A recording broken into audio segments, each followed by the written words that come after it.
I never thought I'd be standing in my own kitchen at 62 years old, staring at adoption papers with my name crossed out in red ink, while my 8-year-old grandson asked me why Daddy was shouting at Mommy upstairs.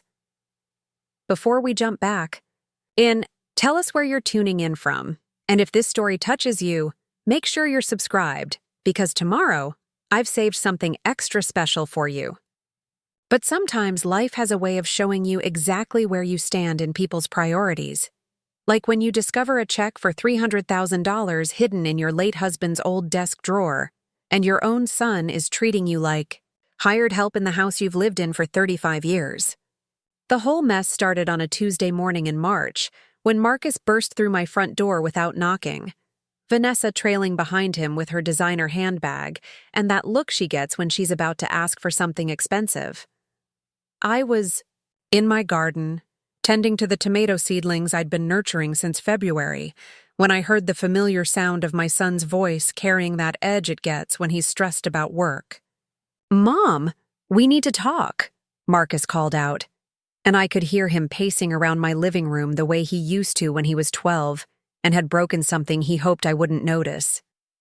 I wiped the soil from my hands and came inside to find them, both sitting at my kitchen table like they owned the place, which, according to the property deed, they partially did. That had been my mistake 3 years ago, when Marcus was going through his divorce from his first wife. He'd been drowning in legal fees and needed somewhere to live while he got back on his feet. Being the mother I was, I'd added his name to the deed of my Oak Valley home, thinking it would give him security and help him qualify for better credit. What I hadn't anticipated was how that small act of generosity would gradually transform my role from homeowner to live-in babysitter. "So here's the thing," Vanessa began, her voice taking on that artificially sweet tone she used when she wanted something. "Marcus and I have been planning this anniversary trip to Napa Valley for months. It's our 3rd anniversary, and you know how important that is to us." She reached across the table and squeezed my hand in a way that felt more like a trap than affection. "We were hoping you could watch Tyler and Zoe for the week while we're gone." A week. Not a weekend, not a couple of days, but 7 full days of complete responsibility for 2 energetic children while they sipped wine and enjoyed couples massages. I glanced at Marcus, who was scrolling through his phone instead of making eye contact, and felt that familiar pang of disappointment that had become too common in our interactions. "When were you planning to leave?" I asked, already knowing I'd probably say yes, despite my better judgment.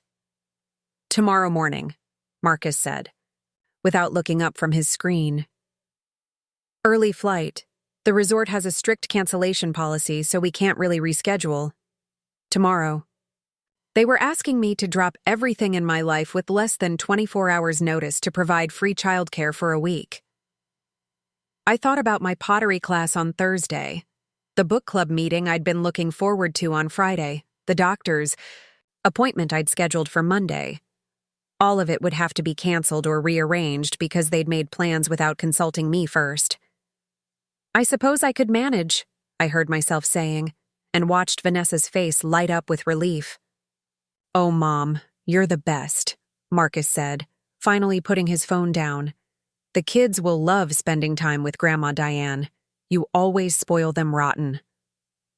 There it was, the casual assumption that my time, my energy, my life could be rearranged at their convenience because I was just Grandma Diane, the woman who spoiled them rotten and asked for nothing in return.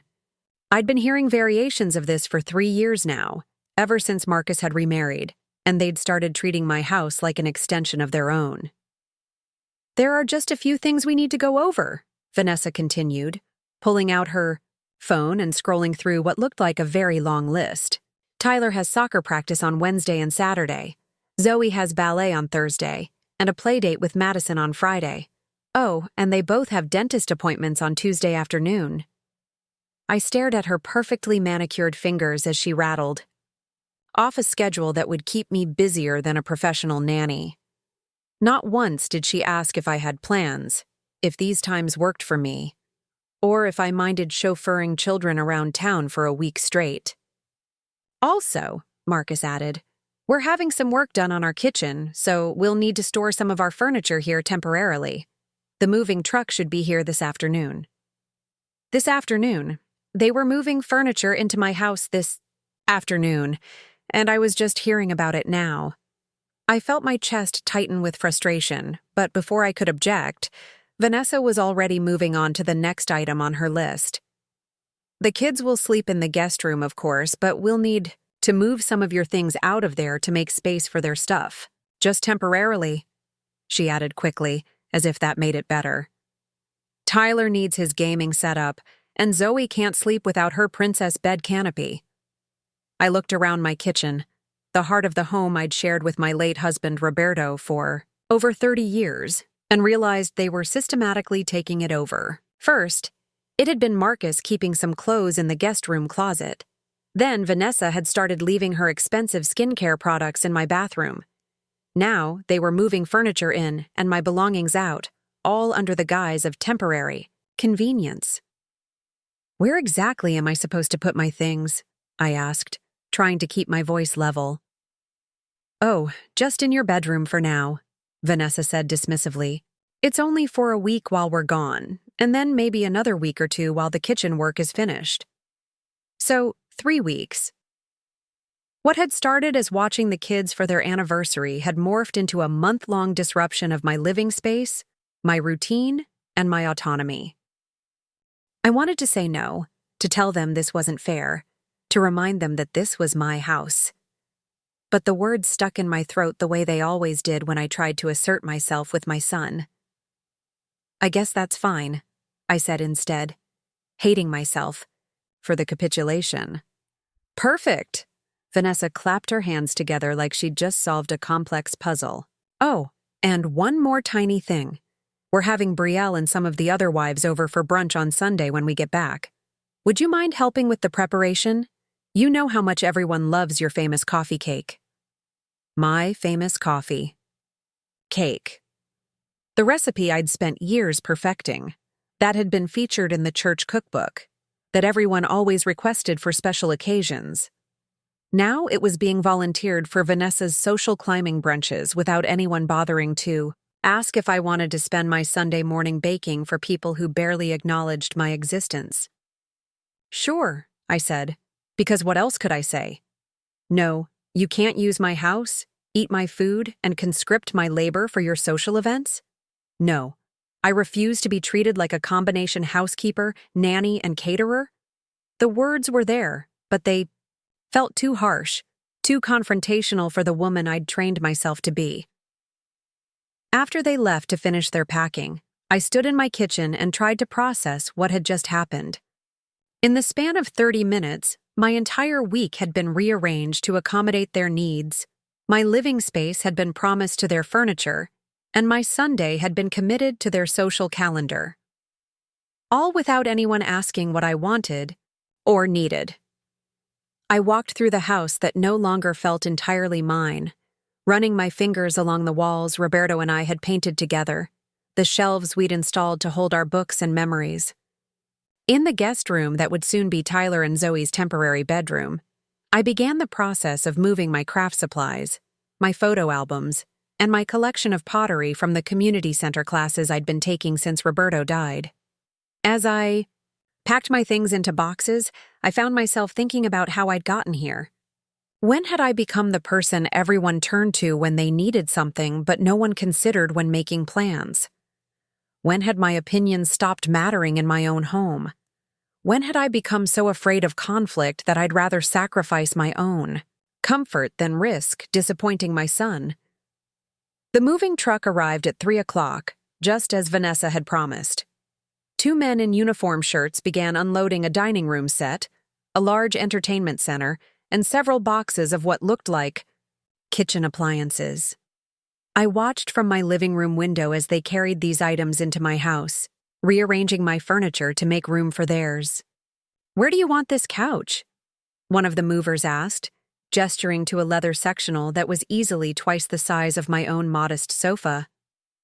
I'm not sure, I admitted, realizing that no one had actually discussed with me where any of this furniture would go. Maybe in the basement for now? The mover shrugged and called to his partner. As they maneuvered the couch toward the basement stairs, I noticed a familiar car pulling into my driveway. Brielle Hancock, Vanessa's friend and social coordinator, stepped out wearing yoga pants that probably cost more than my monthly grocery budget and sunglasses that screamed designer label. "Diane," she called out as she approached, her smile bright and practiced. "Vanessa told me about your little renovation project. How exciting." My little renovation project?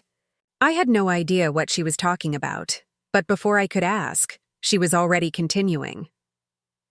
"It's so generous of you to take care of the children while Marcus and Vanessa celebrate their anniversary. You're such a devoted grandmother." The way she said it made it sound like devotion was something quaint and slightly pathetic, like collecting doilies or feeding stray cats. "It's just for a week," I said, though I suspected it might be longer. "Oh, but a week with 2 children at your age," Brielle continued, her voice dripping with false sympathy. "I don't know how you do it. I can barely handle my own kids for a weekend before I need a spa day to recover." At my age. As if 62 made me ancient and incapable. As if caring for my grandchildren was some kind of heroic feat rather than a normal part of family life. I wanted to tell her that I'd raised Marcus just fine on my own after Roberto died when he was only 10, that I still had energy and purpose and thoughts of my own. Instead, I smiled politely and nodded. "Children keep you young," I said, falling back on the platitude that people expected from grandmothers. "Absolutely," Brielle agreed, though her tone suggested she thought the opposite. "Well, I should let you get back to your preparations. I'm sure you have a lot to organize before tomorrow." Preparing and narrating this story took us a lot of time, so if you are enjoying it, subscribe to our channel. It means a lot to us. Now back to the story. After she left, I stood in my driveway watching the movers finish unloading the truck. My house, which had felt spacious and comfortable that morning, now seemed cramped and cluttered with other people's belongings. The sectional sofa took up most of my basement, the entertainment center dominated my living room, and boxes of kitchen items were stacked in my dining room like a warehouse inventory. That evening, as I prepared dinner in a kitchen that no longer felt like my own, I heard Marcus and Vanessa arguing upstairs in what used to be my quiet guest room. Their voices carried through the thin walls, sharp and bitter in a way that made me uncomfortable in my own home. "I told you she'd be fine with it," Marcus was saying, his voice strained with frustration. "But what if she changes her mind?" Vanessa replied. "What if she decides she doesn't want to watch them anymore? We can't cancel this trip, Marcus. We need this time together." "She won't change her mind. She never does. Mom's always been a pushover when it comes to family stuff." A pushover. That's how my son saw me. Not as generous or accommodating or family-oriented, but as a pushover. Someone who could be counted on to say yes regardless of her own needs or preferences. Someone whose boundaries were so weak they might as well not exist. I turned off the stove and walked to the kitchen window, looking out at the garden I'd been tending when this all started. The tomato seedlings looked vulnerable, in their small pots, dependent on me for water and nutrients and protection from the elements. Just like everyone else in my life, they needed something from me, but at least they didn't take it for granted. The next morning arrived with the chaos I'd expected. Tyler couldn't find his favorite shirt. Zoe wanted pancakes, but only the kind, shaped like animals. And Marcus was stressed about missing their flight. Vanessa stood in my hallway with her designer luggage, giving me last-minute instructions about emergency contacts and bedtime routines as if I'd never taken care of children before. "Remember, Tyler gets cranky if he doesn't have his afternoon snack by 3:30, she said, checking items off on her phone. "And Zoe won't eat vegetables unless they're hidden in something. Oh, and they both need to call us every night before bed to say goodnight." I nodded along, making mental notes while simultaneously wondering how 2 working parents managed to maintain such complicated routines for their children. When I was raising Marcus, Dinner was whatever I could prepare after working all day, snacks were whatever was in the pantry, and bedtime was when I said it was bedtime. "The house looks great with our stuff in here," Marcus said, glancing around. My living room, where their entertainment center now dominated the space, really opens up the possibilities for the layout. The possibilities for the layout. As if they were planning to make permanent changes to my home arrangement. As if their temporary storage solution was really a trial run for something more permanent. After they left in their Uber to the airport, I stood in my kitchen with Tyler and Zoe, trying to figure out how to maintain some semblance of normalcy while my house had been turned into a temporary daycare center and storage facility. The children were sweet, but they were used to a level of attention and accommodation that exhausted me within the first few hours. By the time I tucked them into bed that first night, I was more tired than I'd been in months. As I cleaned up, the remnants of their elaborate bedtime routine, I found myself thinking about the conversation I'd overheard between Marcus and Vanessa. The casual way he'd dismissed my agency, the assumption that I would always be available to solve their problems regardless of the cost to my own life. I was putting away the children's toys when I decided to tackle the mail that had been piling up on Roberto's old desk in the corner of the living room. Most of it was the usual collection of bills and advertisements, but there was one envelope that caught my attention. It was addressed to Mrs. Roberto Cortez, which was strange because Roberto had been gone for almost 4 years now. The envelope was from a law firm in downtown Riverside, thick and official-looking. Inside, I found a letter that made me read it 3 times before I could believe what it was saying. Roberto and his business partner had developed a specialized software component years ago, something to do with inventory management systems. I'd known about it vaguely, but Roberto had always handled the business side of things while I focused on my teaching career and raising Marcus. According to the letter, the patent for their software had been generating royalties for years, but Roberto's share had been accumulating in an account he'd never told me about. The law firm had been trying to reach me for months to discuss the distribution of these funds, which now totaled over $300,000, with additional payments continuing to arrive quarterly. $300,000. Money that was rightfully mine, money that Roberto had earned through his ingenuity and hard work, money that could change everything about my current situation. I sat at his desk, holding the letter and thinking about how different this week could have been if I'd known about this money before Marcus and Vanessa had made their plans for me. The irony wasn't lost on me. Here I was, feeling powerless and taken advantage of, while I had access to financial resources that could give me options I'd never considered. I thought about the conversation I'd overheard, about being called a pushover, about having my time and space commandeered without consideration for my own needs and preferences. For the first time in years, I felt something stirring inside me. That wasn't resignation or accommodation. It was anger, yes, but also something else, something that felt like possibility. I folded the letter carefully and placed it in Roberto's desk drawer, next to the photo of us from our wedding day. Tomorrow, I would call the law firm and begin the process of claiming what was mine. But tonight, I would let Marcus and Vanessa continue their anniversary celebration, completely unaware that their reliable, accommodating pushover mother had just discovered she had choices they'd never imagined. The next morning, I woke up before the children and made the phone call that would change everything. The law firm of Henderson, Martinez and Associates was surprisingly easy to reach, and within an hour I had an appointment scheduled for Friday afternoon with Patricia Wolfe, the attorney handling Roberto's estate matters.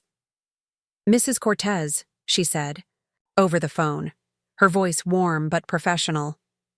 "I'm so glad you finally received our correspondence. We've been trying to reach you for quite some time about these accumulated royalties. I think you'll be pleased with what we've discovered." Pleased was an understatement. As I hung up the phone, I felt a surge of energy I hadn't experienced in years. For the first time since Marcus and Vanessa had dropped their anniversary bombshell on me, I felt like I had some control over my situation. Tyler and Zoe were still sleeping when I started my morning routine, but instead of the usual coffee and quiet contemplation of my garden, I found myself looking around my house with new eyes.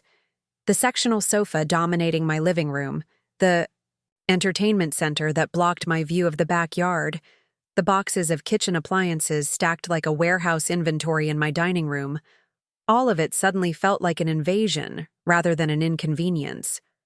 I spent the day managing the children's complicated schedules, driving Tyler to soccer practice and Zoe to her ballet class. But my mind kept drifting to the conversation with Patricia Wolfe and the possibilities that $300,000 could represent. It wasn't just the money itself, though that was certainly significant. It was the independence it represented, the choices it could provide, the power it gave me to make decisions based on what I wanted rather than what everyone else expected. Wednesday evening brought an unexpected visitor. I was helping Zoe with her homework when the doorbell rang, and I opened it to find Helen Nakamura from next door, holding a casserole dish and wearing a concerned expression. "Diane, honey," she said, stepping inside without waiting for an invitation. "I've been watching all the commotion over here and I wanted to check on you. That moving truck on Monday, all the furniture being carried in and out, it looked like quite an upheaval." Helen had been my neighbor for 15 years, and she'd been Roberto's friend even longer. She was one of the few people who remembered me as I used to be, before I'd gradually transformed into the accommodating grandmother who said yes to everything. "Marcus and Vanessa are storing some furniture here temporarily," I explained, leading her into the kitchen where the children were working at the table. "They're having work done on their house." Helen glanced around the kitchen, taking in the boxes of appliances and the cramped feeling that had settled over my once comfortable space. "Temporarily," she repeated, her tone suggesting she'd heard that story before. "And you're watching the little ones while they're off on vacation?" "Their anniversary trip," I corrected automatically, though I wasn't sure why I felt the need to justify their absence. "Ah," Helen said, setting her casserole dish on the counter. "Well, that's nice for them. When do they get back?" "Sunday evening." "And when does this temporary furniture storage situation end?"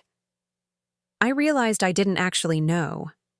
Vanessa had mentioned the kitchen work might take a few weeks, but there had been no specific timeline, no discussion of when my house would return to normal. "I'm not entirely sure," I admitted. Helen nodded thoughtfully, her expression suggesting she understood more than I'd actually said. "You know, Diane, I've been meaning to tell you something. Last month, when I was having that trouble with my property tax assessment, I went to see a lawyer about it, Patricia Wolfe, downtown. She mentioned that she'd been trying to reach you about something related to Roberto's business." My heart skipped. "She mentioned me?" "She did. Said there was some kind of inheritance or business matter that needed your attention, but she couldn't seem to get through to you. I told her I'd mention it if I saw you, but then I got distracted with my own problems." Helen studied my face carefully. "I hope you don't mind that I gave her your correct phone number. The one she had was apparently disconnected." That explained why I'd only just received the letter. Roberto had set up the business phone line years ago, but I'd canceled it after he died, not realizing it was still being used for important correspondence. "Thank you," I said sincerely. "I actually spoke with her yesterday and have an appointment on Friday." "Good," Helen said firmly. "Roberto was always worried about making sure you were taken care of if anything happened to him. He mentioned once that he'd set some things up, but you know how men are about discussing financial matters. They think they have all the time in the world to explain things properly." After Helen left, I found myself thinking about Roberto and the conversations we'd never had about his business ventures. He'd always handled the technical and financial aspects of his work while I focused on my teaching career. But I'd never realized how much he'd been planning for my future security. Thursday brought another surprise. I was dropping Zoe off at ballet when I ran into Brielle Hancock in the parking lot. She was coming out of the yoga studio next door, her hair pulled back in a perfectly messy bun that probably took 20 minutes to achieve. "Diane!" she called, out, waving energetically. "How are you holding up? Vanessa texted me that you're managing everything beautifully, as usual." As usual. There it was again. The casual assumption that managing other people's children and chaos was just what I did as naturally as breathing. "The children are wonderful," I said, which was true. Tyler and Zoe weren't the problem. They were just innocent participants in their parents' assumption that my time and space were freely available. "I'm sure they are," Brielle agreed. "Listen, I wanted to give you a heads up about Sunday's brunch. Vanessa asked me to coordinate the details since she'll be getting back Saturday night. We're thinking around 11, maybe 12 people. Nothing too fancy." 12 people. For a brunch I'd volunteered to help with before I'd realized it would involve feeding a small crowd. "What did you have in mind for the menu?" I asked, already dreading the answer. "Oh, the usual brunch spread. Vanessa mentioned your famous coffee cake, of course, and maybe some of those little quiche things you made for her birthday party last year. And fruit salad, mimosas, perhaps some of those pastries from that French bakery downtown." The French bakery downtown. The one where individual pastries cost $12 each. I was expected to provide homemade dishes while they contributed expensive store-bought items that would probably get more compliments than anything I made from scratch. "I'll need to check my schedule," I said, surprising myself with the response. It was the first time in recent memory that I'd suggested my availability might be limited. Brielle looked confused. "Your schedule? I thought you were free on Sunday. Vanessa said you were excited to help with the brunch." "I may have other commitments," I said vaguely, though I had no idea what those commitments might be. The words felt strange in my mouth, this gentle assertion of my own agency. "Well," Brielle said, clearly taken aback, "I suppose we could adjust the menu if necessary. Though Vanessa will be disappointed if we don't have your coffee cake. Everyone always raves about it." After dropping Zoe off, I drove to the grocery store to pick up ingredients for dinner, but I found myself taking a detour through the Oak Valley neighborhood, looking at my house from the outside perspective of someone driving by. What I saw surprised me. The lawn was perfectly maintained, the flower beds were thriving, the exterior paint was fresh. It was clearly a well-cared-for home, the kind of property that represented stability and success. But inside, I'd been gradually allowing other people to take over, to rearrange and reorganize and impose their priorities on my space. When had I stopped seeing my house as my sanctuary and started seeing it as a resource to be shared with anyone who needed it? Friday afternoon arrived with a mix of nervousness and anticipation. I'd arranged for Helen to watch Tyler and Zoe while I met with Patricia Wolfe, telling them we were going to visit Mrs. Nakamura's cats, which was technically true since Helen had 3 elderly Persian cats the children adored. The law offices of Henderson, Martinez and Associates occupied the top floor of a renovated historic building in downtown Riverside. Patricia Wolfe was younger than I'd expected, probably in her mid-40s, with graying brown hair and the kind of professional wardrobe I'd always admired, but never quite managed to achieve. "Mrs. Cortez," she said, rising from behind her desk to shake my hand. "Thank you so much for coming in. Please, have a seat and let me explain what we've discovered about your late husband's business interests." What followed was the most comprehensive financial discussion I'd had since Roberto's death.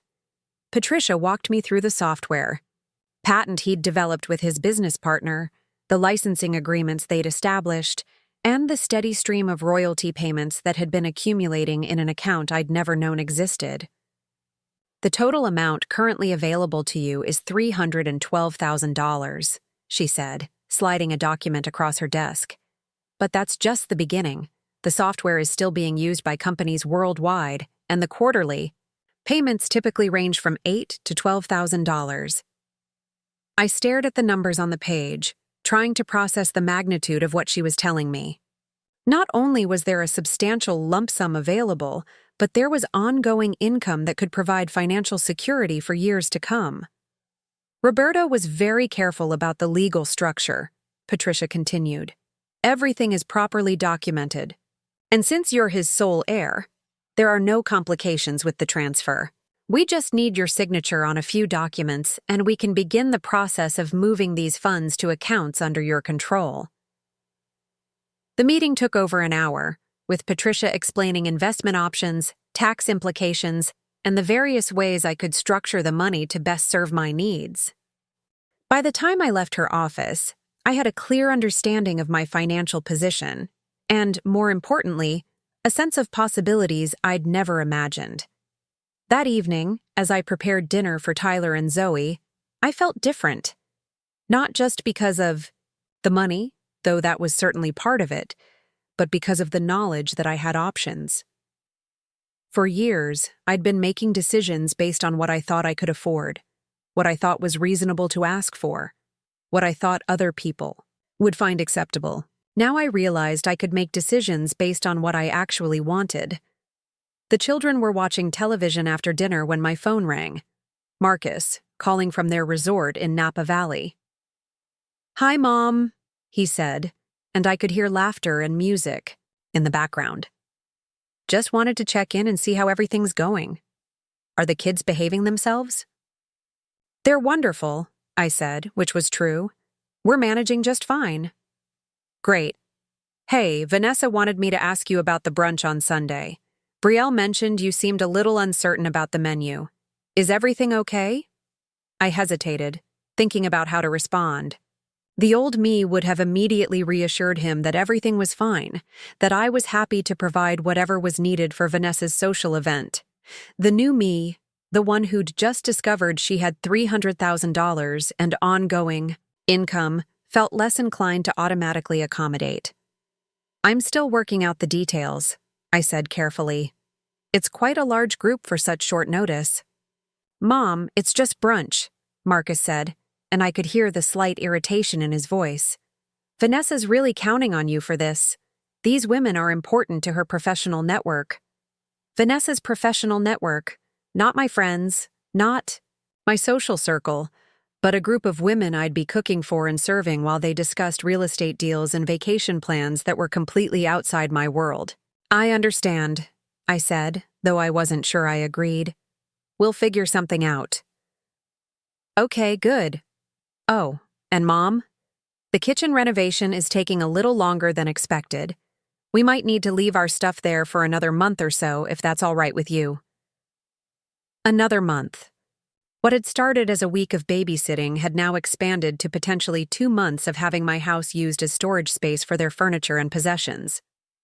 "We'll discuss it when you get back," I said, surprising myself again with the non-committal response. There was a pause on Marcus's end. "Is everything okay, Mom? You sound different." Different. I supposed I did sound different. For the first time in years, I was responding to requests rather than automatically agreeing. To them, I was considering my own needs alongside everyone else's expectations. "I'm fine," I said, "just tired from keeping up with the children." "Right, of course. Well, we'll be back Sunday evening. Thanks again for everything, Mom. You're the best." After hanging up, I sat in my kitchen and thought about the conversation. Marcus's casual assumption that I'd be fine with extending their storage arrangement, his dismissal of my concerns about the brunch, his apparent surprise that I might sound different when I wasn't immediately accommodating every request. Saturday. Morning brought a revelation that shifted everything into sharper focus. I was cleaning up after breakfast when I found Tyler playing with what looked like official documents from one of the boxes Marcus and Vanessa had stored in my dining room. When I took the papers from him, I realized they were real estate listings and financial documents related to house purchases, not renovations to their current house, as they'd told me, but listings for new properties they were apparently considering buying, properties that were significantly more expensive than what I knew they could afford on their combined income. I flipped through the documents, finding loan applications, credit reports, and a letter from a mortgage broker discussing their financial qualifications. One document stopped me cold. It was a financial statement that listed my house as an asset, with Marcus listed as part owner. According to this document, they were using the equity in my property as collateral for a loan they were seeking to purchase a house in the exclusive Riverside Heights neighborhood. They weren't renovating their kitchen. They weren't temporarily storing furniture. They were using my house as a financial asset to leverage their way into a more expensive property, and they'd been planning it for months without telling me. I sat at my kitchen table, holding the evidence of their deception, and felt something inside me crystallize into absolute clarity. This wasn't about family helping family. This wasn't about temporary inconvenience or anniversary celebrations. This was about my son and his wife systematically using my generosity, my space, and my legal naivety to advance their own financial interests without regard for my wishes or well-being. The phone rang, interrupting my racing thoughts. It was Helen Nakamura.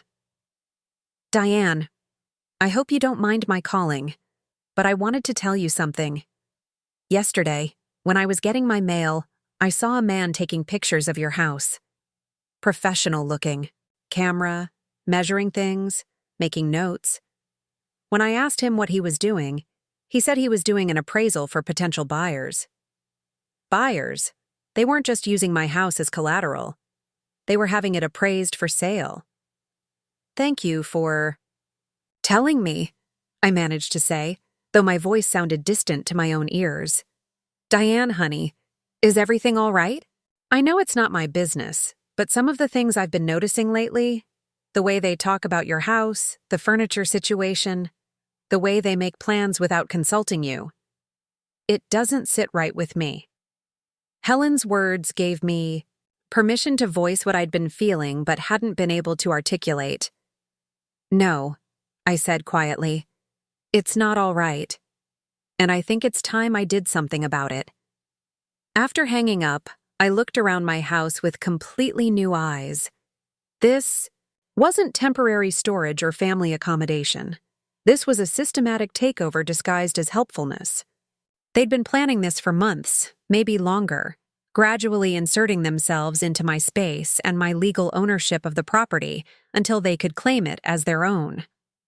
I thought about Patricia Wolfe and the financial independence she'd outlined for me yesterday. I thought about Roberto and the security he'd tried to provide for my future.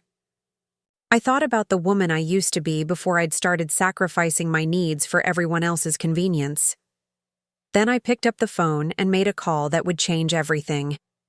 "Patricia," I said when she answered, "it's Diane Cortez. I need to schedule another appointment, and I think I'm going to need more than just financial advice. I believe I need legal protection." Monday morning arrived with a sense of purpose I hadn't felt in years. While Tyler and Zoe ate their breakfast cereal, I was already on the phone with Patricia Wolfe, scheduling an emergency meeting for that afternoon. The real estate documents I'd discovered were spread across my kitchen counter like evidence in a crime scene, which I was beginning to realize wasn't far from the truth. "Mrs. Cortez," Patricia said when I called, "I'm glad you reached out so quickly. Based on what you described yesterday, we need to move fast to protect your interests. Can you bring all the documents you found, plus any paperwork related to when Marcus was added to your property deed?"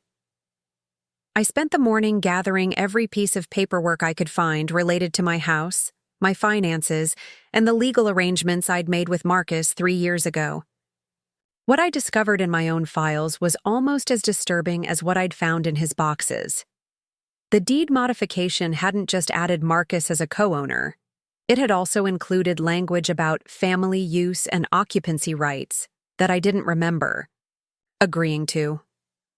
Looking at it now, I could see how cleverly it had been constructed to give Marcus far more control over my property than I'd ever intended. After dropping the children at their respective activities, I drove to Patricia's office with a folder full of evidence and a growing sense of urgency. The meeting that followed was both enlightening and infuriating. "Mrs. Cortez," Patricia said, examining the real estate documents I'd found, This is a very sophisticated scheme. They've been using your property as collateral for loans, claiming ownership rights they don't legally have, and from what I can see here, they're planning to either force a sale or somehow obtain full ownership of your house. She spread out the mortgage application documents pointing to specific sections. Look at this financial statement. They've listed themselves as resident owners of your property, inflating their net worth by including the full value of your house. They've also indicated that you're planning to move to assisted living, which would free up the property for their use. Assisted living. They'd been telling potential lenders that I was planning to move to assisted living, just as they'd tried to convince me 3 years ago when Marcus first moved in. It hadn't been a suggestion born of concern for my welfare. It had been part of a long-term plan to gain control of my property. What can I do? I asked, feeling overwhelmed by the complexity of their deception. Several things, and we need to do them quickly, Patricia replied, her tone becoming brisk and businesslike. First, we're going to file a legal motion to clarify the property, ownership, and challenge any unauthorized use of your house as collateral. Second, we're going to send cease and desist letters to any financial institutions they've approached using your property. Third, we're going to establish clear legal boundaries about who can live in your house and under what conditions. The next few hours were a whirlwind of legal paperwork, phone calls, and strategic planning. Patricia connected me with David Kim, a financial advisor who specialized in protecting elderly clients from family financial abuse, and Carlos Rivera, a contractor who could help me understand what modifications might be needed to secure my property. The most important thing, Patricia emphasized, is that we need to act before they return from their trip. Once they're back and realize you've discovered their scheme, they'll likely accelerate their timeline or take more aggressive action. David Kim arrived at Patricia's office that afternoon, a soft-spoken man with an impressive understanding of financial manipulation tactics. He reviewed my newly discovered assets and helped me understand how to structure my finances to protect them from any future claims. Mrs. Cortez, he said, with the royalty income and the lump sum you're receiving, you have enough financial independence to make any choices you want about your living situation. You don't need anyone else's financial support, and you certainly don't need to allow your property to be used as collateral for their investments. The meeting concluded with a clear action plan. Patricia would handle the legal aspects, David would help me restructure my finances, and Carlos would assess what physical modifications might be needed to secure my property. But first, I had a more immediate problem to solve: the Sunday brunch that Vanessa expected me to host for her professional network. When I picked up Tyler and Zoe that afternoon, I felt different in a way that was hard to describe. Not just more confident, but more present in my own life. For years, I'd been floating along, responding to other people's needs and expectations without really considering what I wanted. Now, with the knowledge that I had both financial resources and legal support, I felt grounded in a way I hadn't experienced since Roberto died. That evening, as the children played in the backyard, I called Brielle Hancock. "Diane," she answered cheerfully. "Perfect timing. I was just finalizing the details for Sunday's brunch. I've got the guest list up to 14 now, and I think we're going to need—" "Brielle," I interrupted gently, "I need to talk to you about Sunday." "Oh, is there a problem with the menu? Because I found the most amazing catering company that could supplement whatever you're making, though it might be a little expensive." "I won't be hosting a brunch on Sunday," I said, the words coming out more easily than I'd expected. There was a moment of silence. "I'm sorry, what?" "I said I won't be hosting a brunch on Sunday. You'll need to make other arrangements." "But Diane," Brielle's voice took on a tone of strained patience. "Everyone's already been invited. Vanessa specifically told them about your famous coffee cake. We can't just cancel now."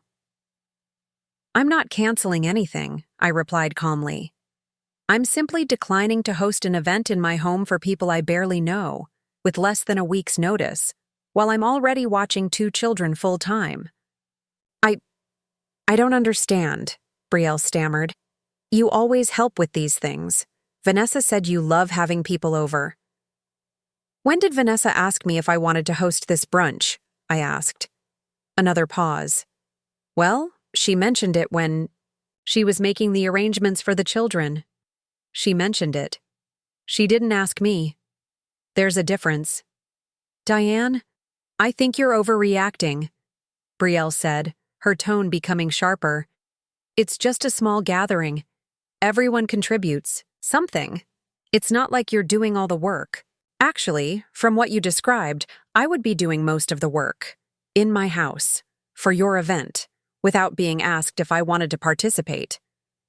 The conversation ended with Brielle promising to figure something out and suggesting that I might be going through a difficult phase. After hanging up, I realized that this was probably the first time in years I'd said no to a social obligation, and it felt surprisingly liberating. Tuesday brought a visit from Carlos Rivera, the contractor Patricia had recommended. He was a stocky man in his 50s with calloused hands and an honest manner that reminded me of Roberto. I'd arranged for Helen to watch Tyler and Zoe while we toured my house and discussed potential security modifications. Mrs. Cortez, Carlos said as we walked through my home, I understand you're having some family issues and need to secure your property. Can you tell me more about what you're dealing with? I explained the situation as we moved from room to room, pointing out the furniture that Marcus and Vanessa had moved in, the spaces they'd taken over, and the gradual way they'd been assuming control of my home. Carlos listened carefully, occasionally making notes or taking measurements. I see this more often than you might think, he said when I finished. Adult children who gradually take over their parents' homes, sometimes with good intentions, sometimes not. The key is establishing clear boundaries and making sure you have control over your own space. He suggested several modifications, changing the locks and providing me with the only keys, installing a security system that I controlled, and creating a private office space where I could secure important documents and valuables.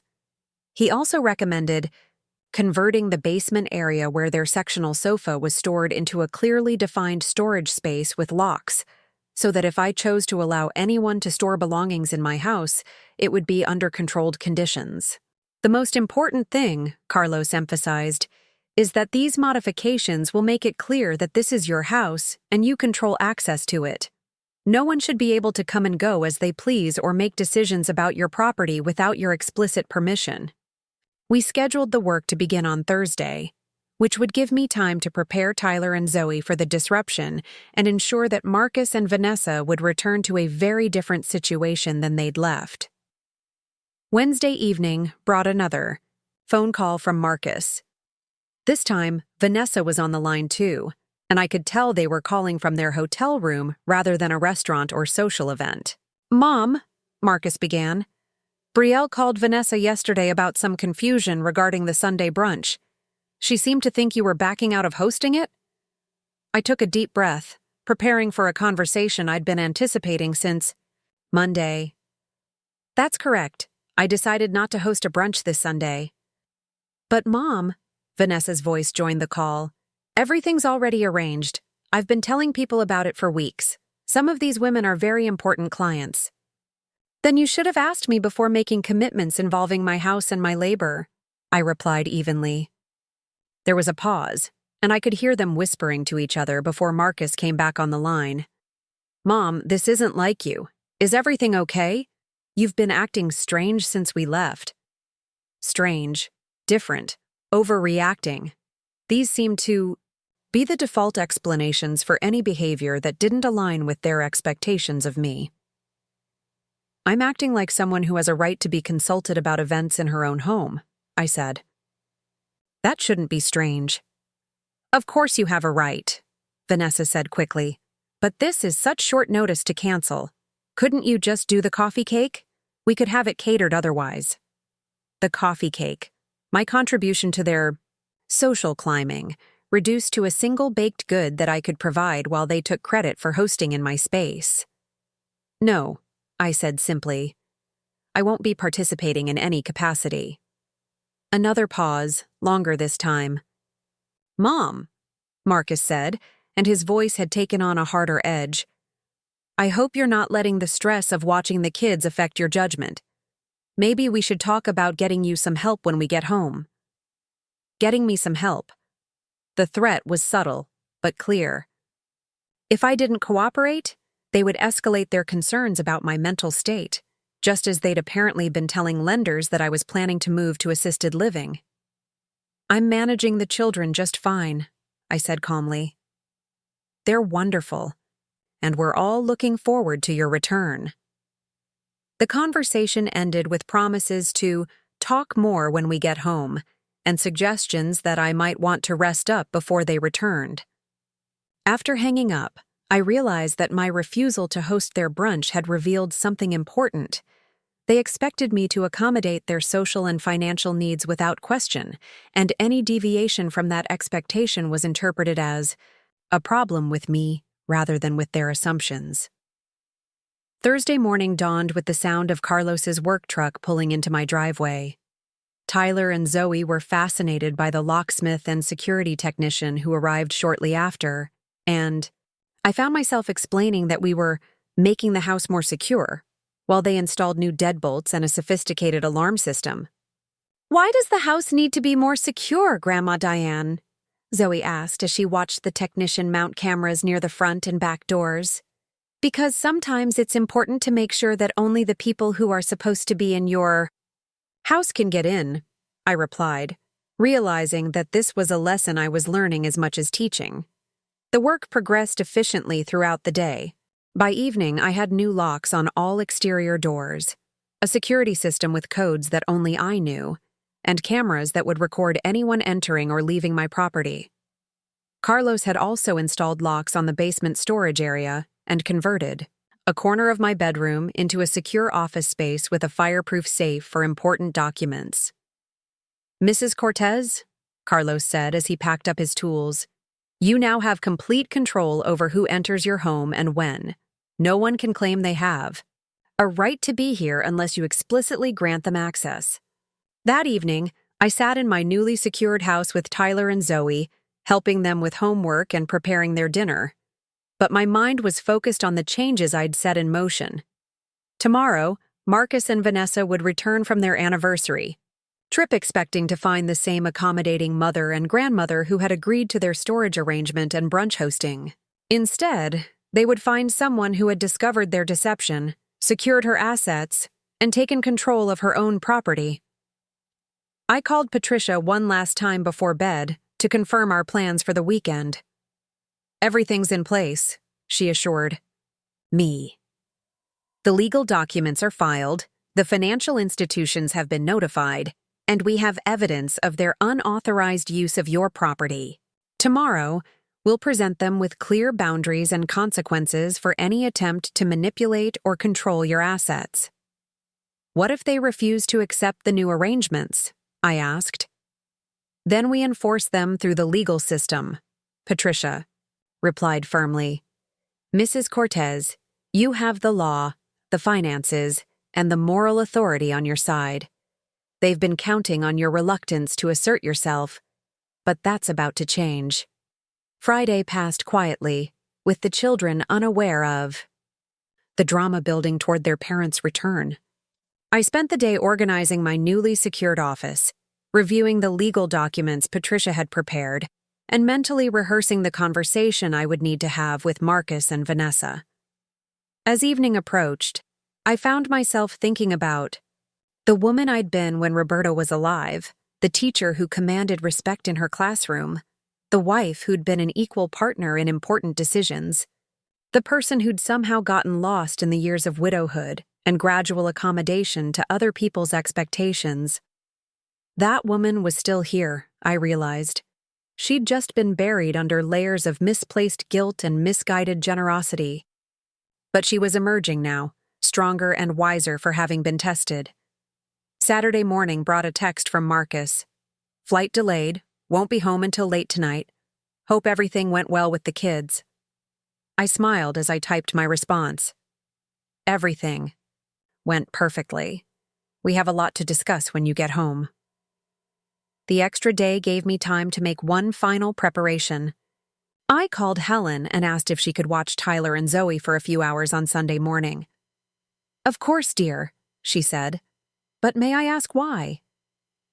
"I'm going to have a conversation with Marcus and Vanessa about boundaries and respect," I replied.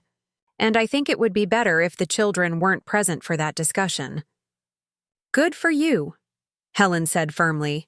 "It's about time someone stood up to them. Roberto would be proud of how you're handling this." Roberto would be proud. As I prepared for bed Saturday night, I thought about the husband who'd worked so hard to ensure my financial security, who'd believed in my strength even when I'd forgotten it myself. The software royalties he'd arranged weren't just money. They were his confidence in my ability to make good decisions and live independently. Tomorrow, I would honor that confidence by reclaiming my home, my autonomy, and my right to be treated with respect. The accommodating grandmother who said yes to everything was about to become someone very different, and I was looking forward to meeting her. Sunday morning arrived with an unusual stillness that felt like the calm before a storm. Marcus and Vanessa had returned late the night before, arriving after Tyler and Zoe were already asleep. I'd heard their car in the driveway around 11, followed by hushed voices and the sound of suitcases being wheeled into the house. This morning would be our first face-to-face conversation since I'd discovered their real estate scheme and taken steps to protect my interests. I was in the kitchen, preparing coffee and reviewing the documents Patricia had given me, when I heard movement upstairs. The children were still at Helen's house, where they'd spent the night so that Marcus and Vanessa could have an uninterrupted homecoming. What they'd actually gotten was an uninterrupted opportunity to discover that their keys no longer worked in the front door, that the basement storage area was now locked, and that several security cameras were recording their every movement around my property. Marcus appeared in the kitchen first, his hair disheveled and his expression confused. "Mom, what's going on with the locks? My key didn't work this morning when I tried to get something from the car." "Good morning, Marcus," I replied calmly, not looking up from my papers. "How was your anniversary trip?" "It was fine. But Mom, seriously, what's with the new locks? And there are cameras everywhere. Did we get robbed or something?" Vanessa joined us before I could answer, wearing a silk robe that probably cost more than my monthly grocery budget and carrying her phone, like a weapon. "Diane, I've been getting calls and texts all morning about the brunch. Brielle is beside herself. She had to scramble to find another venue, and half the women couldn't make the change on such short notice." "What were you thinking?" I set down my coffee cup and finally looked at them directly. Both of them appeared genuinely baffled, as if my failure to accommodate their plans was some kind of natural disaster that had struck without warning. "I was thinking that I have a right to decide what happens in my own home," I said evenly. "And I was thinking that it's inappropriate to commit my time and space without asking me first." Marcus pulled out a chair and sat down heavily. "Mom, this really isn't like you. Are you feeling okay? Maybe the stress of watching the kids was more than you could handle." There it was again, the automatic assumption that any assertion of my preferences must be a sign of incompetence or stress. I reached for the folder Patricia had prepared and placed it on the table between us. "Actually, I'm feeling clearer than I have in years," I replied. "And we need to have a conversation about some documents I found while you were away."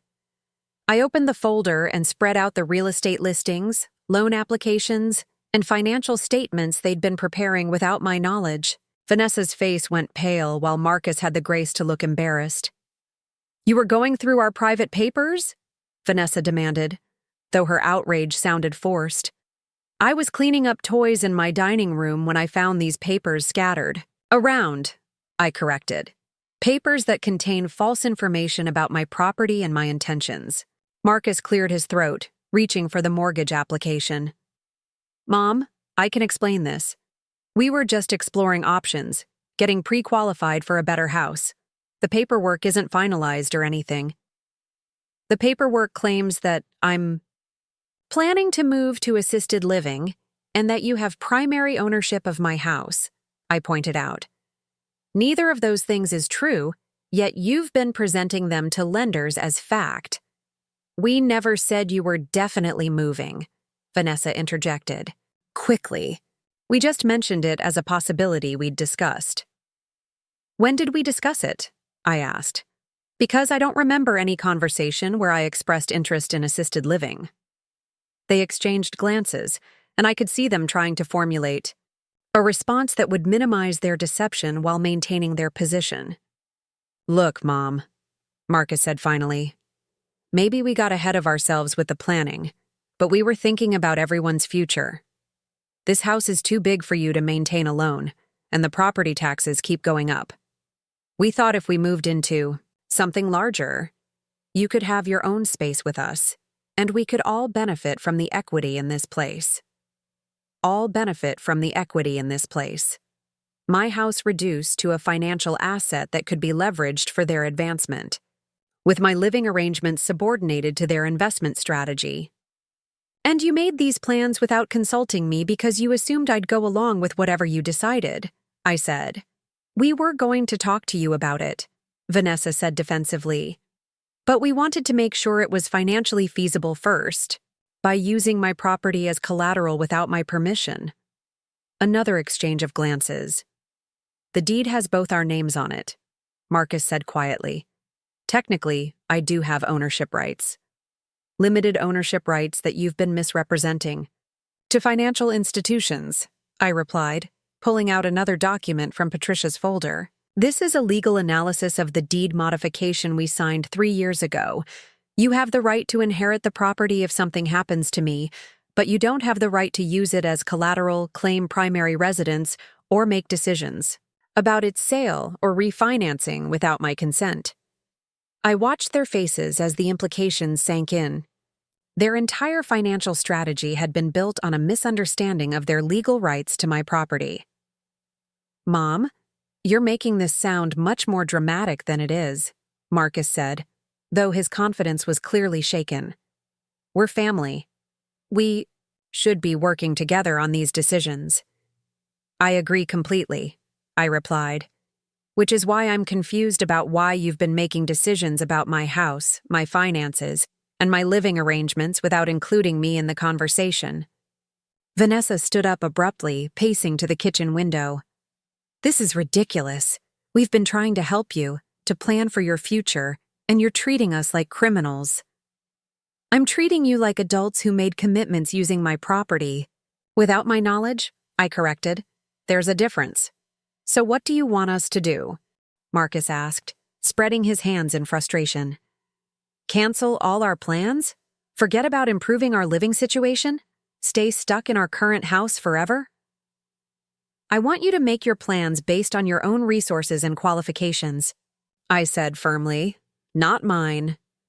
The conversation was interrupted by a knock at the front door. Through the window, I could see Patricia Wolfe and David Kim standing on my front porch, both carrying briefcases and wearing the kind of professional attire that suggested serious business. Are you expecting someone? Vanessa asked, her voice tight with suspicion. Yes, I replied, standing to answer the door. My attorney and financial advisor. The silence that followed was profound. Marcus and Vanessa stared at me as if I'd announced I was joining the circus. You're what? Marcus managed to say. I opened the door and welcomed Patricia and David inside, introducing them to my son and daughter-in-law with a calm that surprised even me. Patricia has been helping me understand some legal issues related to my property, and David has been advising me about some financial matters I need to address. Patricia was all business, spreading additional documents on my kitchen table while David set up a laptop and pulled out a folder thick with financial statements. The kitchen suddenly felt very crowded, and I could see Marcus and Vanessa struggling to understand how the narrative had shifted so dramatically. Mrs. Cortez, Patricia began, addressing me directly while acknowledging Marcus and Vanessa with professional courtesy. We've completed the review of the unauthorized financial statements and loan applications. As we discussed, these documents contain material misrepresentations about property ownership and the homeowner's intentions. Unauthorized financial statements? Marcus echoed. Mom, what is she talking about? Patricia turned to address him directly. Mr. Cortez, you and your wife have been using your mother's property as collateral for loan applications without her knowledge or consent. You've also made false claims about her plans to relocate, which could constitute fraud if used to obtain financing. That's a very serious accusation, Vanessa said, her voice rising. We never intended to commit fraud. We were exploring options for family housing arrangements. Intent is less relevant than action in these matters, Patricia replied smoothly. The fact remains that you've made material misrepresentations to financial institutions using property that you don't have the legal right to encumber. David opened his laptop and turned it toward Marcus and Vanessa. We've also been reviewing Mrs. Cortez's financial position, and there are some significant assets that need to be properly protected and managed. I watched Marcus's expression change as David began explaining the software royalties, the accumulated payments, and the ongoing income stream that Roberto had established for my security. His face went through several emotions: shock, calculation, and finally something that looked like resentment. Mom, why didn't you tell us about this money? He asked when David finished his presentation. The same reason you didn't tell me about using my house as collateral for your loans, I replied. I was waiting to see how you'd behave without knowing about it. That's not the same thing at all, Vanessa protested. We're family. Financial resources should be shared within families. Should they? I asked. Because according to these loan applications, you were planning to benefit from my property without sharing the details with me. Patricia cleared her throat, drawing attention back to the legal documents. Mrs. Cortez has asked us to establish clear boundaries regarding the use of her property and her financial assets. Moving forward, any use of this house for storage, collateral, or residence by anyone other than Mrs. Cortez will require explicit written agreements with specific terms and time limits. You're evicting us? Marcus asked, his voice incredulous. I'm establishing that you're guests in my home, not co-owners, I corrected. And guests follow the host's rules.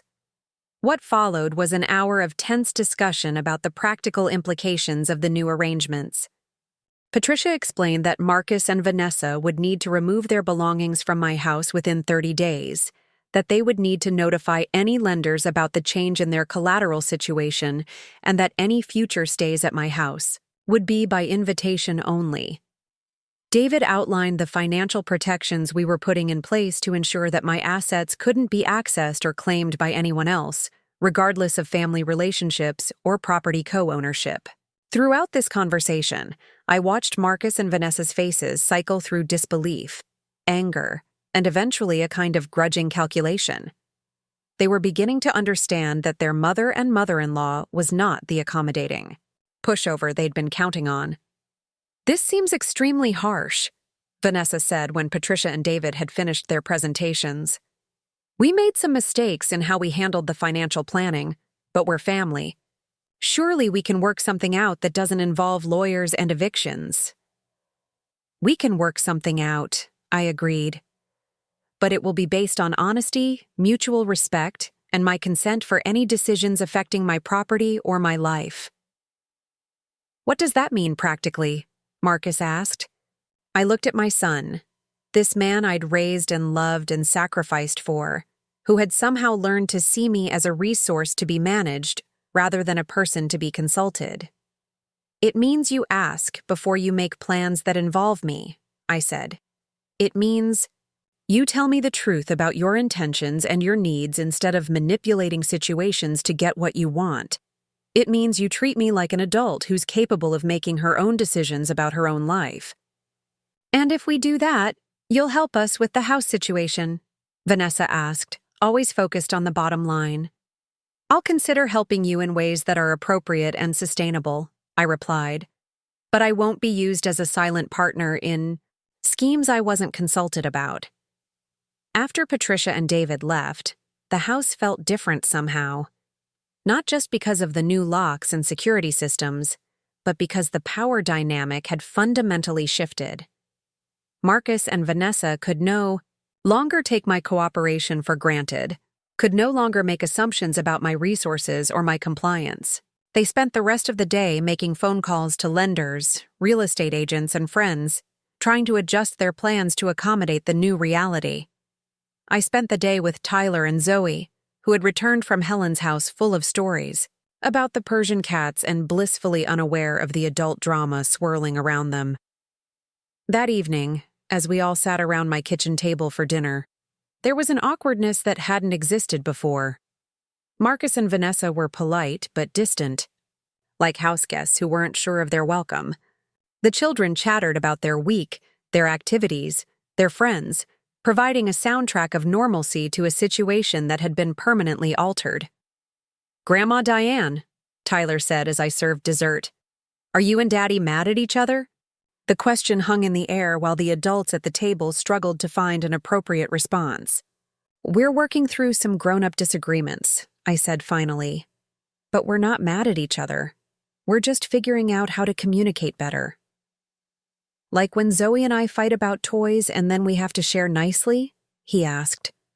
"Something like that?" I agreed, though the analogy was more apt than he realized. Later that night, after the children were in bed, Marcus knocked on my bedroom door. I was sitting at my new desk, reviewing financial documents and making notes about the changes I wanted to implement in my life. "Mom, can we talk?" he asked, his voice subdued. I gestured to the chair across from my desk, and he sat down heavily, looking younger than his 35 years. "I think I owe you an apology," he said after a long moment. "Maybe we did get carried away with the planning, and maybe we should have included you more in the conversations." "Maybe?" I asked gently. He had the grace to look embarrassed. "Okay, definitely. We definitely should have included you. And we definitely shouldn't have used your house information without asking first." It was a start, though I suspected the apology was motivated more by the changed circumstances than by genuine understanding of what they'd done wrong. "I accept your apology," I said. "But Marcus, I need you to understand that this isn't just about better communication. This is about respect for my autonomy and my right to make decisions about my own life." "I get that," he said, though I wasn't entirely convinced he did. "So what happens now? Do we all just pretend this week never happened?" "We acknowledge what happened, learn from it, and establish a new way of interacting that's based on honesty and mutual respect," I replied. "And we recognize that I'm not just your mother or the children's grandmother. I'm a person with my own interests, resources, and plans for the future." He nodded, though I could see him processing the implications of what I'd said. "And those plans include staying in this house?" "Those plans include making my own decisions about where I live and how I live," I corrected, "without interference or manipulation from anyone else." After he left, I sat in my newly secured bedroom, looking around at the space I'd reclaimed. For myself, the safe in the corner held copies of all my important documents. The desk gave me a workspace that was entirely my own. The locked door ensured that my privacy would be respected. But more than the physical changes, I felt a shift in my sense of self that was profound and liberating. For years, I'd been defining myself in terms of what I could provide for others, my house, my time, my labor, my compliance. Now I was beginning to remember that I was a person in my own right, with value that wasn't dependent on my usefulness to my family. Tomorrow would bring new challenges as Marcus and Vanessa adjusted to the boundaries I'd established. There would probably be arguments, negotiations, and attempts to guilt me back into my former accommodating role. But tonight, for the first time in years, I felt like I was exactly where I belonged, in my own home, making my own decisions, living my own life. 3 months later, I stood in my newly renovated kitchen, admiring the custom cabinets Carlos had installed and the bright backsplash that reflected the morning sunlight streaming through windows that were finally unobstructed by other people's furniture. The house felt like mine again, not just legally but emotionally, filled with spaces designed around my preferences rather than accommodating everyone else's needs. The transformation hadn't been easy. Marcus and Vanessa had moved their belongings out within the required 30 days, but not without several heated discussions about fairness, family loyalty, and my apparent transformation into someone they barely recognized. What they didn't understand was that I hadn't become someone new. I'd simply stopped pretending to be someone I wasn't. The renovation had been my declaration of independence, funded by Roberto's royalties and designed around the life I wanted, to live rather than the life others expected me to live. The basement had become a pottery studio where I could pursue the hobby I'd abandoned years ago. The guest room was once again a welcoming space for visitors I chose to invite, not family, members who assumed they could move in indefinitely. Most importantly, I'd had Roberto's name removed from the deed and added to a memorial garden in the backyard, where his memory belonged rather than on legal documents that could be manipulated by others.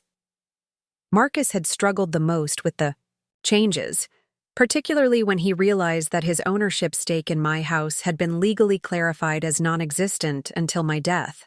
The real estate dreams he and Vanessa had built around my property crumbled, forcing them to reassess their financial plans based on their actual resources rather than assumed access to mine. They'd eventually found a smaller house in a less prestigious neighborhood, one they could afford on their combined income without leveraging someone else's assets.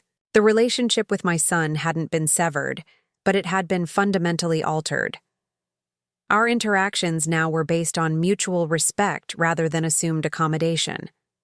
When he asked for favors, he actually asked rather than assuming my compliance. When they needed childcare, they offered to pay me or reciprocate in meaningful ways. The entitled presumption that had characterized our relationship for years had been replaced by the kind of negotiation that should exist between adults. Vanessa had been more adaptable, perhaps because she'd never had the deep emotional investment in our old dynamic that Marcus had carried. Once she understood that guilt and manipulation would no longer work, she'd adjusted her approach to something resembling genuine courtesy. She'd even apologized eventually for the role she'd played in taking my generosity for granted. The most surprising change had been in my relationship with Tyler and Zoe. Without the resentment that had been building from being treated like free labor, I genuinely enjoyed the time I spent with them.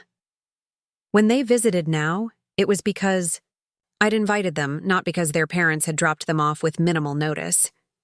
The quality of our interactions had improved dramatically once the quantity became my choice, rather than their assumption. My financial advisor, David, had helped me structure my assets in ways that provided both security and flexibility.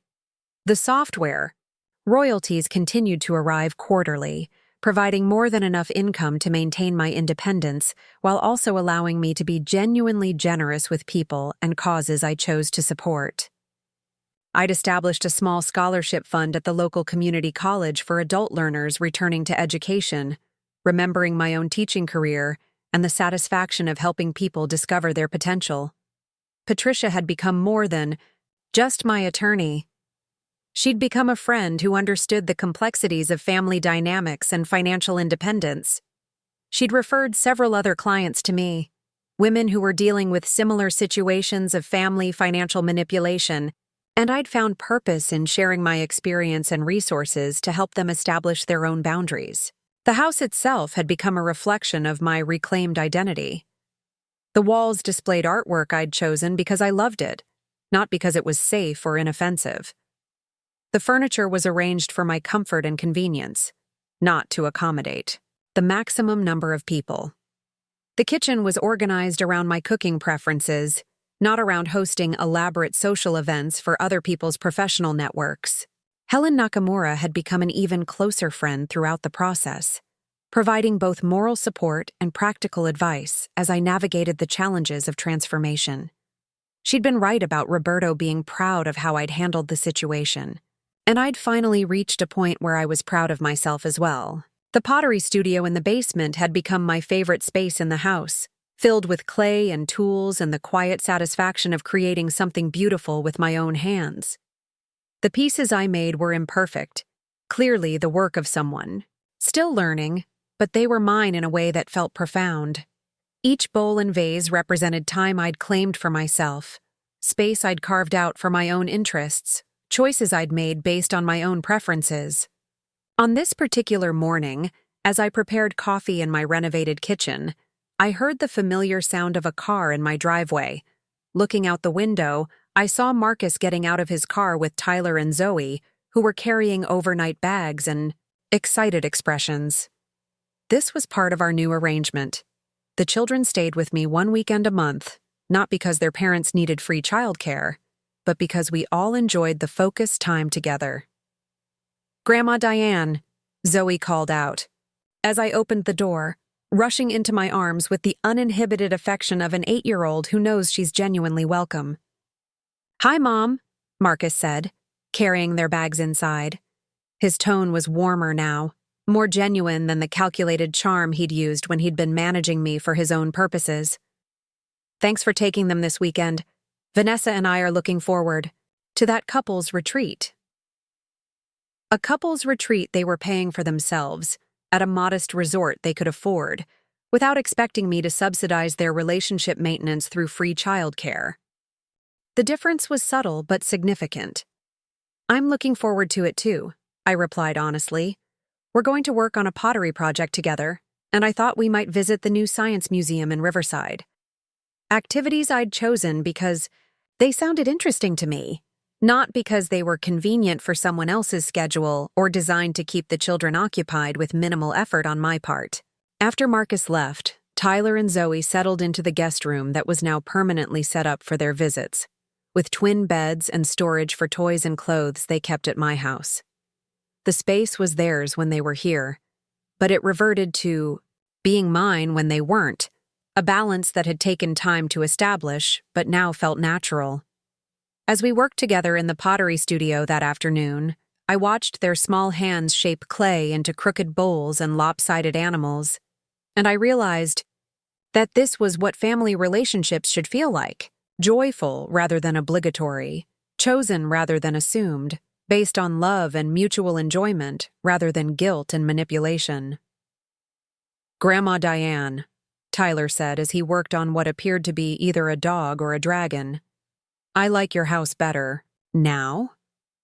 "Why is that?" I asked, genuinely curious about a child's perspective on the changes. "It feels happier," he said simply, "like you're happier." Out of the mouths of babes, the 8-year-old had perceived something that the adults in the situation had taken months to understand. The energy in the house was different because I was different, no longer resentful or depleted from constantly accommodating other people's needs at the expense of my own. That evening, as I tucked them into bed in the guest room that smelled like lavender sachets instead of stored boxes, Zoe asked me a question that caught me off guard. "Grandma Diane, are you going to get married again?" "I don't know," I replied honestly. "I haven't really thought about it. Why do you ask?" "Because Mrs. Chen at school said her grandma got married again when she was old like you, and now she's really happy. Old like me." I smiled at the characterization, though 62 didn't feel old anymore. It felt like the beginning of something rather than the end. "Would you be okay if I did get married again someday?" I asked, curious about her response. "I guess so," she said thoughtfully, "as long as he's nice and he likes pottery and he doesn't try to change your house again." Wise words from someone who'd witnessed the importance of maintaining control over one's own space. The next morning brought an unexpected phone call from David Kim. Roberto's software patent had been acquired by a major technology company, and the buyout offer was substantial enough to provide complete financial independence for the rest of my life, with enough left over to make a significant impact on causes I cared about. "Mrs. Cortez," David said, "this changes your financial picture dramatically. You'll have more resources than you could possibly spend, which opens up some interesting philanthropic possibilities." Philanthropic possibilities. The phrase sparked something in me that felt like excitement mixed with purpose. For years, I'd been focused on survival, on managing limited resources and meeting basic needs. Now I had the opportunity to think beyond my own security toward ways I could make a difference in other people's lives. After the call, I sat in my garden with my morning coffee, looking at the space Roberto and I had created together and thinking about the future I was creating for myself. The tomato plants were thriving in their new location, where they received optimal sunlight without being overshadowed by other people's priorities. Like me, they'd needed the right conditions to flourish. The house behind me was exactly as I wanted it, filled with my choices and my preferences, secured against unwanted intrusion but open to welcomed guests. The financial resources at my disposal were substantial enough to provide both security and generosity. Most importantly, the relationships in my life were based on mutual respect and genuine affection, rather than manipulation and assumed obligation. Tyler and Zoe emerged from the house in their pajamas, drawn by the smell of the pancakes I was making for breakfast. As they settled at the kitchen table, chattering about their plans for the day, I realized that this was what contentment felt like.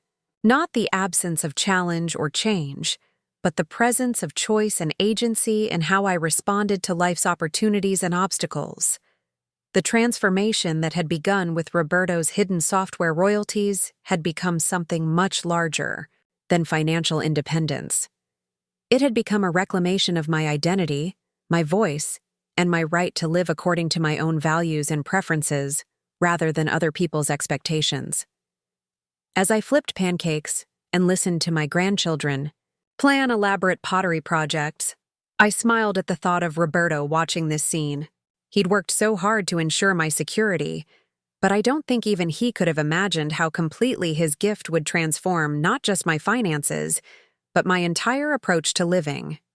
The woman who had stood in this kitchen 3 months ago, overwhelmed by other people's demands and resigned to accommodation, had been replaced by someone who made deliberate choices about how to spend her time, her resources, and her energy.